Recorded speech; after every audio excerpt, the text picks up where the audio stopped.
Christmas കാലമാണ്. ലോകമെമ്പാടും ക്രിസ്മസിനെ വരവേൽക്കാനൊരുങ്ങുകയാണ്. Christmas എന്ന് കേൾക്കുമ്പോൾ തന്നെ ആദ്യം മനസ്സിലെത്തുന്നത് രുചിയൂറുന്ന ക്രിസ്മസ് കേക്കും നല്ല വൈനുമൊക്കെ ആയിരിക്കും. എന്നാൽ സത്യത്തിൽ കേക്കും ക്രിസ്മസും തമ്മിലുള്ള ബന്ധം എന്താണെന്ന് അറിയാമോ?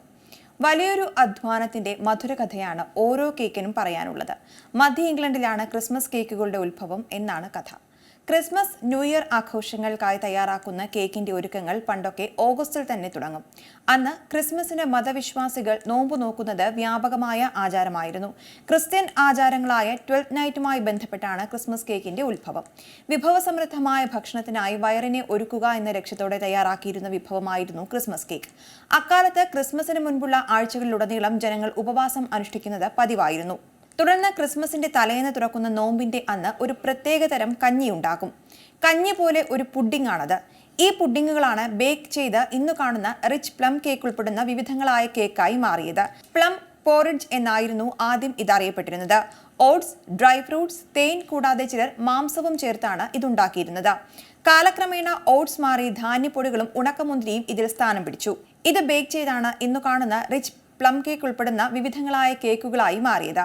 എന്നാൽ ക്രിസ്മസ് കഴിഞ്ഞ് ആഘോഷിച്ചിരുന്ന 12th നൈറ്റ് എന്ന ആഘോഷത്തിനായിരുന്നു ബേക്ക് ചെയ്തുള്ള കേക്കുകൾ കൂടുതൽ ഉപയോഗിച്ചത്.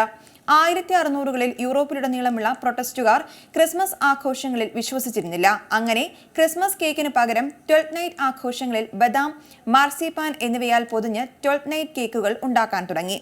1640കളിൽ ഇംഗ്ലണ്ടിലെ ലോർഡ് പ്രൊട്ടക്ടറായ ഒലിവർ ക്രോവലും മറ്റ് പ്യൂരിറ്റന്മാരും ക്രിസ്മസ് ആഘോഷം നിരോധിച്ചു. എങ്കിലും ക്രിസ്മസ് ദിനത്തിൽ വിരുന്നുകൾ അനുവദനീയമായതിനാൽ ആളുകൾ കേക്കുകൾ ഉണ്ടാക്കി മാർസിപ്പാൻ കൊണ്ട് പൊതിഞ്ഞ വിഭവങ്ങൾ ഉണ്ടാക്കിയിരുന്നു. എന്നാൽ ഇത് ക്രിസ്ത്യൻ ആഘോഷമല്ലെന്ന് ചൂണ്ടിക്കാട്ടി 18ാം നൂറ്റാണ്ടിൽ 12th നൈറ്റ് വിക്ടോറിയ രാജ്ഞിയെ നിരോധിക്കുകയും ചെയ്തു. ജനുവരി 5-നായിരുന്നു ഈ ആഘോഷം സംഘടിപ്പിച്ചിരുന്നത്. ഈ ആഘോഷം നിരോധിച്ചതോടെ കേക്ക് വ്യാപാരികൾക്ക് വൻ നഷ്ടമുണ്ടായി.